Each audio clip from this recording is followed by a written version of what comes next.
Station, this is Houston. Are you ready for the event? We are ready. National Stem Cell Foundation, this is Mission Control Houston. Please call station for a voice check. Station, this is the National Stem Cell Foundation. How do you hear me?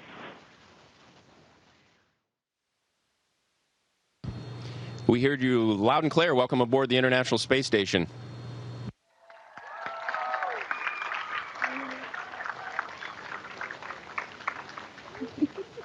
Hi, I'm Tawana Andrew, and we are here with the National Stem Cell Foundation with students from all over Kentucky at the Kentucky Science Center, and have students tuning in from 40 national STEM scholar classrooms in 23 states. So let's get right into it. Let's get our first question up here.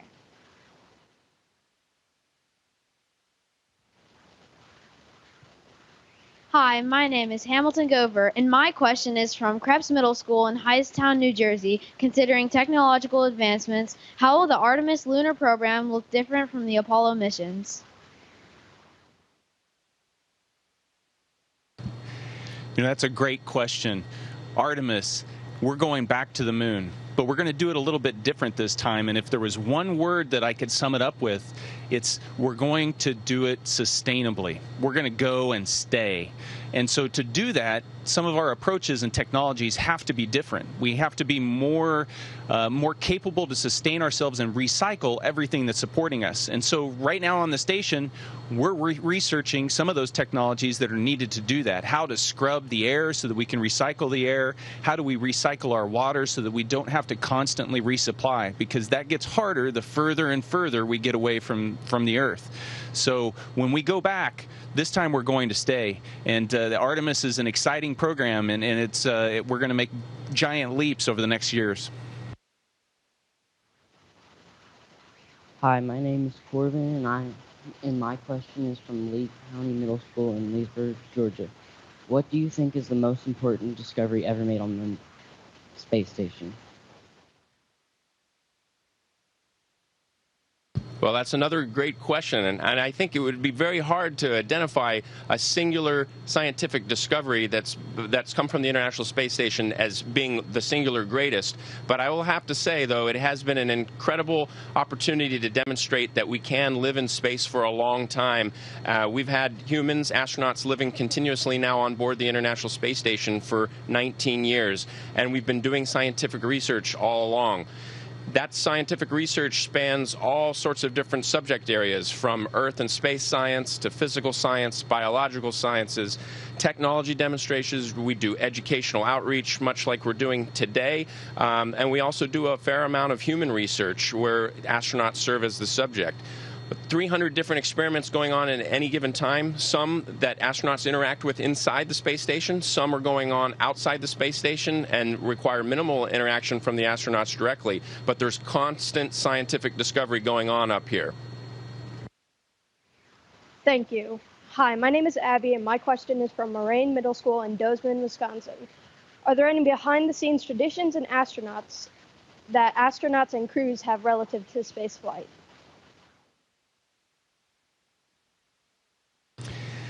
That's one of the special parts of spaceflight, is getting to participate in those traditions.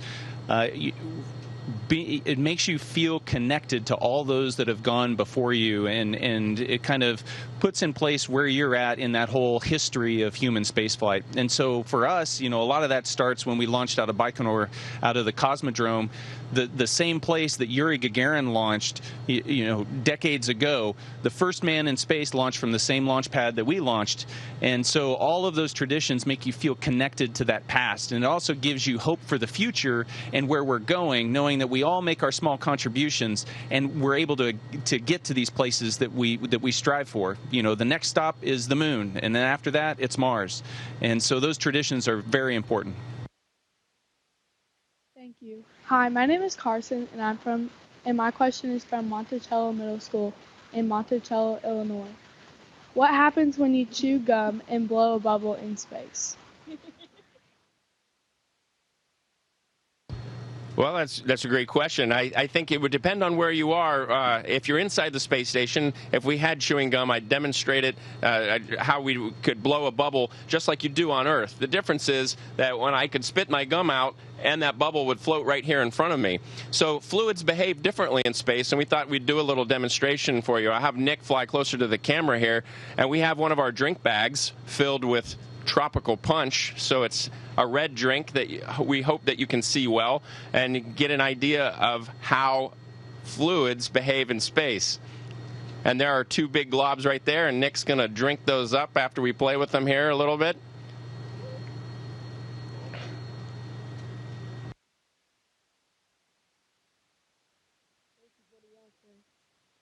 Hi, my name is Stefan Prayer, and my question is from Riverside Intermediate School in Fishers, Indiana.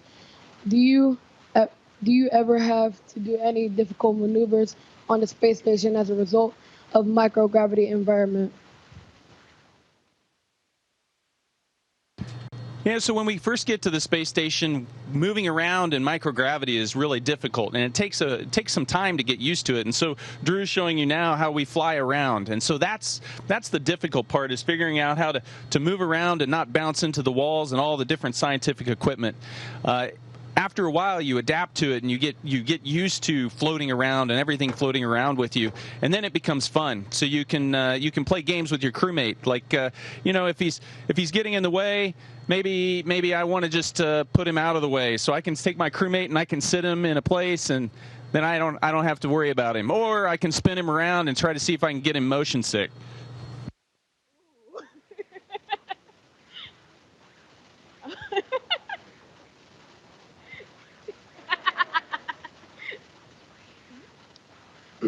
Hello, my name is Wesley, and first, thank you for your answer. My name is Wesley, and my question is from Loringer Memorial School in Old Orchard Beach, Maine. And what do you do for your spare time in space?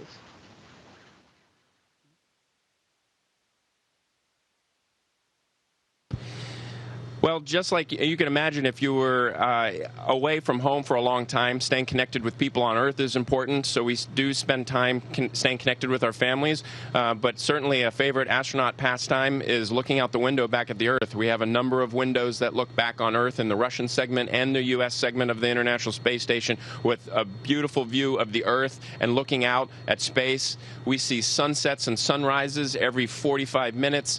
We make a full trip all the way around the Earth in an hour and a half, and it's beautiful, and it's an opportunity of a lifetime, so we like to spend a lot of time taking pictures and video out the windows. Thanks for the answer. Hi, my name is Destin, and my question is from Riverside Intermediate School in Fishers, Indiana. What is your favorite thing about space and the coolest thing you experienced in the space station? One of the coolest experiences that I've had up here, we had a chance to share just a few weeks ago. We put on spacesuits, went outside the space station, and did a spacewalk. And getting to do that with a friend, and getting to do something as complicated and challenging as a spacewalk can be, but then also to be out there on the station, holding on, staring out over the Earth as it glides underneath you 250 miles below, as you're flying through space at 17,000 miles per hour, is just one of the most breathtaking experiences I've ever had. Thank you. My name is Darshan, and my question is from Dean Russ Middle School in Canton, Georgia. What kind of safety equipment is always within reach at different parts of the space station? Some of our most extensive training prior to launching, it begins almost 2 years prior to launch, is emergency training and how to respond to emergencies, both on our launch vehicle, but also then while we're on board the International Space Station. So we have masks so that we can always breathe clean air in the event that the air were to become poisoned from smoke or another toxin. We also have a lot of equipment to measure that, to make sure that we know what the content of the atmosphere we're breathing breathing is, whether that be from smoke or another chemical. We also have pressure measuring devices in the event that if there was a puncture in the hull or the outside of the space station causing our atmosphere to leak out, that we have multiple instruments to measure that pressure so that we constantly know whether there is a breach in the hull of some sort, because that's obviously something that would be a critical emergency that we would want to know about. Thank you. Hi, my name is Matthew, and my question is from Desert Ridge Middle School in Albuquerque, New Mexico. Are there any special foods you eat or things you do to celebrate events like birthdays or holidays?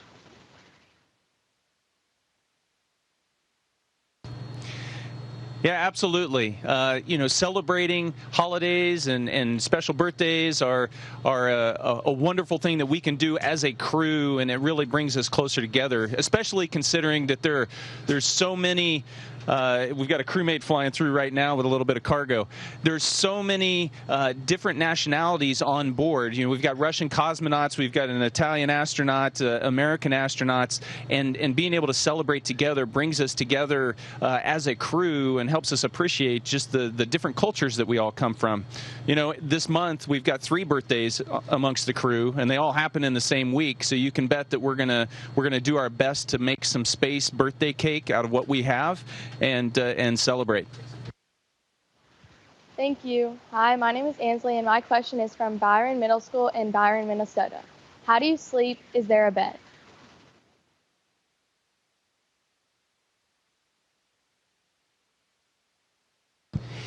Well, we each have our own crew quarters that's about the size of a phone booth, and the 4 U.S. or the 3 American and 1 Italian astronaut, Luca, who we just saw float through a minute ago, live in one segment, and then our 2 Russian colleagues have their own crew quarters as well that are also about the size of a phone booth. And inside we all have sleeping bags, and with those sleeping bags we just fasten to the wall, and it kind of secures us. They have to be tacked down in a couple of places just to kind of hold you in one place, but believe it or not, they're all of our sleeping bags are just on the wall, and some of us are in the ceiling and some of us are in the floor, because of course there is no up in space, so you can put your sleeping bag in any orientation in your little crew quarters. Thanks for the answer. Hi, my name's Telltale, and my question is from Sandridge Junior High in Roy, Utah. Are there ever any practical jokes that happen, like water fights?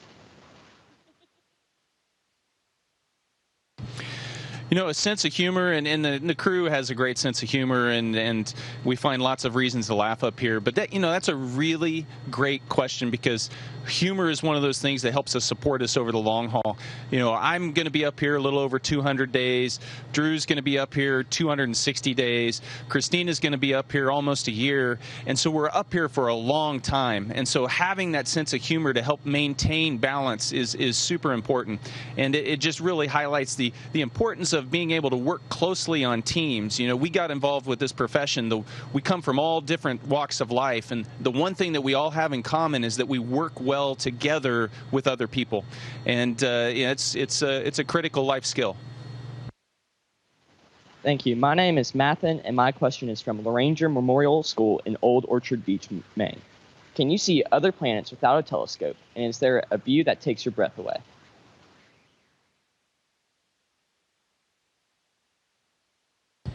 Well, of course, the planet that we see best, as I mentioned before, through the windows here in the International Space Station, the Earth, and it is beautiful.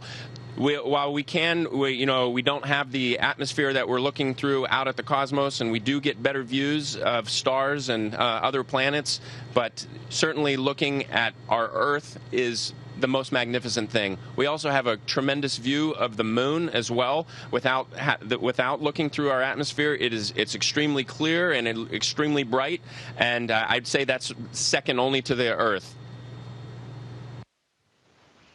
Thank you. My name is Sydney, and my question is from Byron Middle School in Byron, Minnesota. Do different nationalities share different special things like food or music?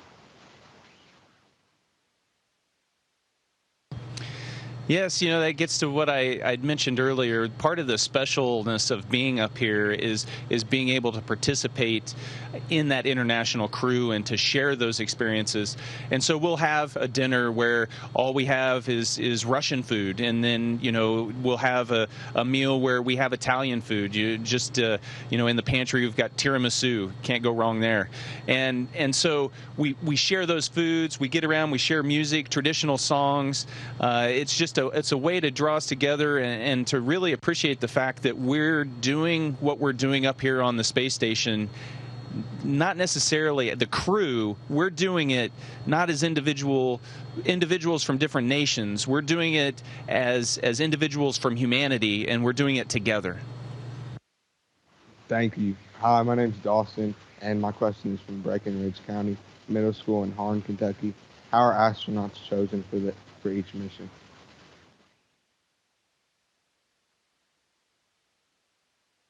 That's a great question. The short answer is that astronauts, we take turns, and right now we have astronauts that have experience, and we have new rookie astronauts that are making their first flight, like Nick and I, and so we want to get experience to as many astronauts as possible. You and your generation are going to grow up watching the Artemis missions take place, and your generation will get to be part of the generation that goes to the Mars, continues our presence in and around the moon, on the surface of the moon, and in orbit around the moon. Whether you want to be an astronaut, whether you want to be an engineer, a scientist, or anything at all, there's a place for you in science and technology in the space program, and you all are the future generation of astronauts. Thank you. My name is Drew, and my question is from Dean Rusk Middle School in Canton, Georgia. What kind of experiments do you have on the space station right now, and what is the process for choosing experiments?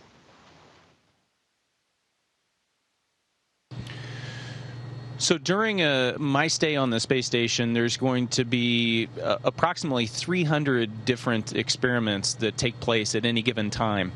And those span that spectrum that Drew mentioned earlier, whether it's physical sciences where we're trying to discover new materials. We're looking at different construction of rubber materials or fiber optic materials. Those are two that just come to my mind right now. Whether it's biology and we're looking at how cells are affected or how they respond to different medications up here, looking for cures for things like Alzheimer's and cancer, and so it spans the spectrum. The way those are chosen, the ISS, the space station, is a national laboratory. And so the National Research Council, along with NASA and all our partner nations, determine, they rank order the experiments and their potential to have a dramatic impact on everyone on the ground or our ability to go deeper into space. They make those decisions. We have the privilege of being up here to be the hands and the eyes of the scientists that are conducting these investigations, and it's an honor to be part of this massive program. Thank you. Hi, my name is Lauren, and my question is from Owensboro Middle School in Owensboro, Kentucky. What happens when you cough or sneeze in space?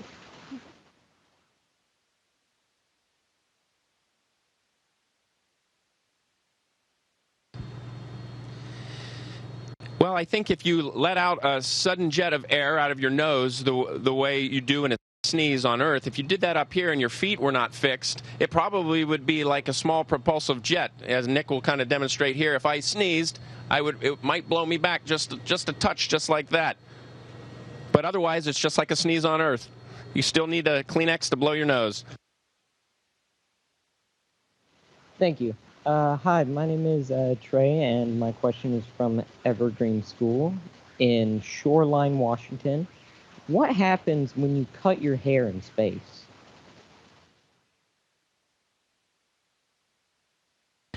So I'm standing right next to the best barber in the cosmos. He gives the best free haircuts in space. If you cut it, it just goes everywhere. So we have to hook a vacuum to it. So as you come around with the clippers on your hair, the vacuum's sucking up all of the hair as it gets cut away. It actually works pretty good, and so I cut Drew's hair, and Drew cuts my hair. Nick and Andrew for answering all of our questions. And thank you to the students, the teachers, NASA, the astronauts, and everyone who helped make this event possible. The National STEM Scholar Program is proud to help create the next generation of STEM pioneers. It was our pleasure to join you. Our absolute pleasure. Station, this is Houston ACR. That concludes the event. Thank you to all participants from National Stem Cell Foundation. Station, we are now resuming operational audio communications.